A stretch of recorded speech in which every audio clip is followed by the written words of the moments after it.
In this video demo, we're going to take a look at the main portion of chroma keying with BlueBox.World. BlueBox.World is a separate chroma key program that you can add on to your system by going into System Settings and clicking on Install Product, and then inserting your smart card or your all software CD and activating the program BlueBox.World. Once the program is active, you can find this over in your Transitions menu once you've added a couple of scenes to your storyboard.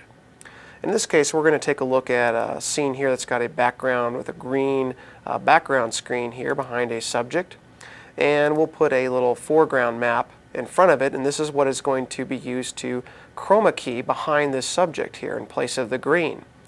We do want to make sure that these scenes match in length, so we're going to trim this map scene down here that we pulled from the Columbus program down to equal length and add that up in front of the scene that's going to be keyed out.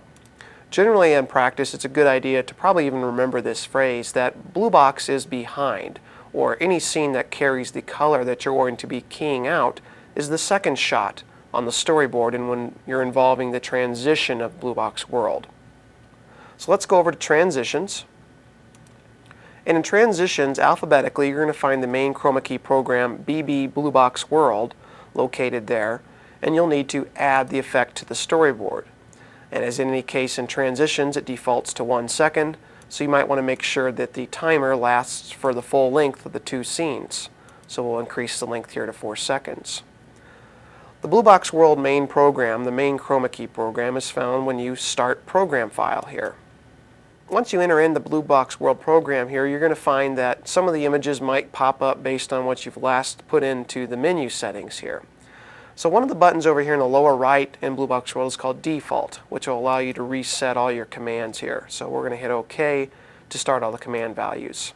This will reset us, and now we will be focusing on the scene with the keying color that we're going to remove. Let's break down the main chroma key program files here. First, we have the Mode section. And this is where you choose the type of mode you want to work with. Each one of these modes will have a different series of effects located in the middle once you've chosen a different mode. To the far right, we have our timer.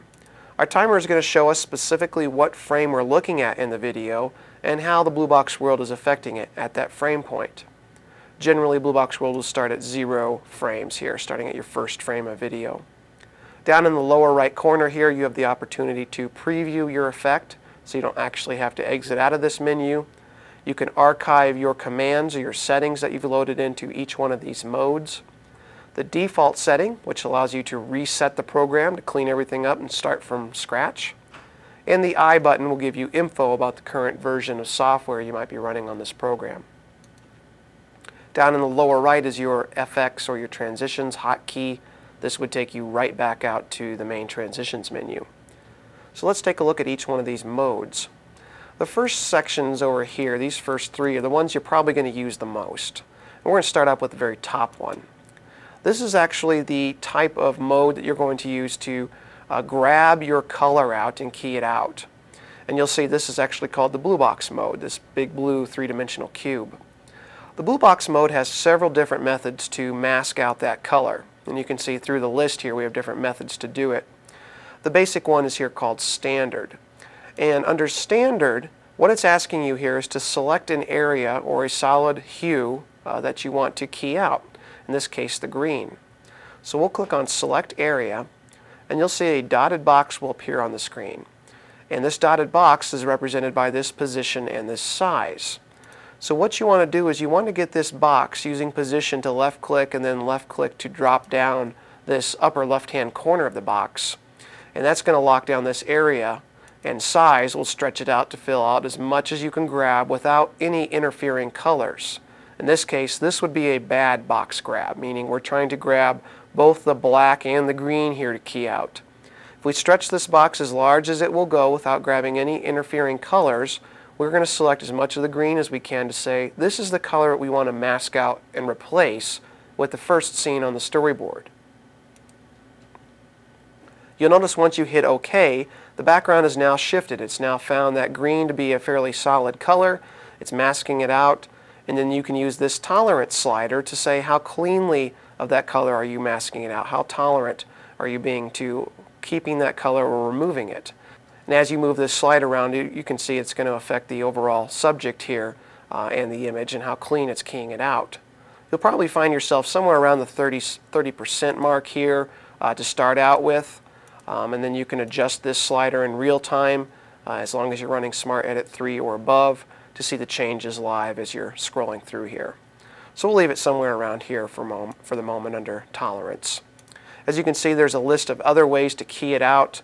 You can do things specifically on hue, on color, the color and the brightness, just brightnesses of your background image, saturation levels of your background images in multiple colors. You also even have the option here to select black.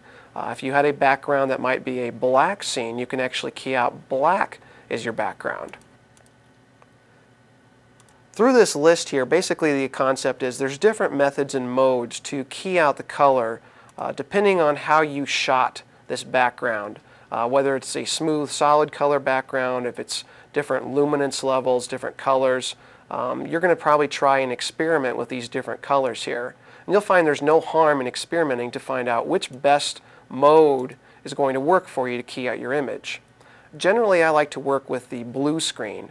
That's probably the fastest mode to work with. That allows you to select between 3 different selectable basic solid colors. In this case, we'll use green screen since we shot the subject in front of a green screen.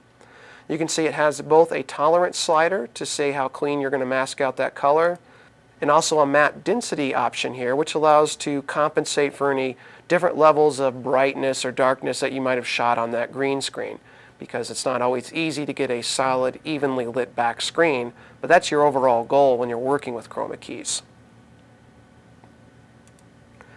So once you've got a good level here of tolerance and matte density, you can use this next button mode here called Select Alpha. And the Select Alpha section here allows you to soften your edges using the transition button. So you can see by sliding and activating transition, you can soften the edges between the subject and your background. So we might just set here a nice small transition of 1. Alpha is saying how transparent is your subject going to be, the information that is not part of the chroma key color. 100% means it is solid. And the very bottom one here is a mode option to add some other effects. Different kinds of things here you can experiment. One is a favorite is aura, so you can set a color to be an aura around your image and say how thick that aura is going to be, whether it's going to be real thick with a sharp edge, or you can make it softer by expanding the size and selecting different types of colors using your color image wheel here. There's also other effects in here like shadows and ghosts, and you can cast shadows off of your subjects with the shadow option.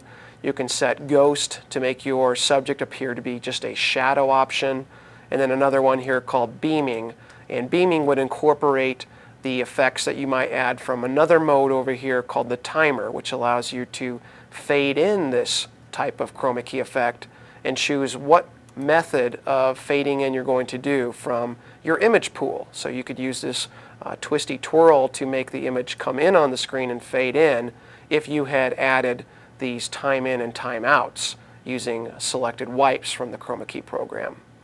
So different methods to add different effects to your image when using BlueBox World. The other 3 modes over here is one we have the option to set it to be a full image so that you are keying out the full image on the screen.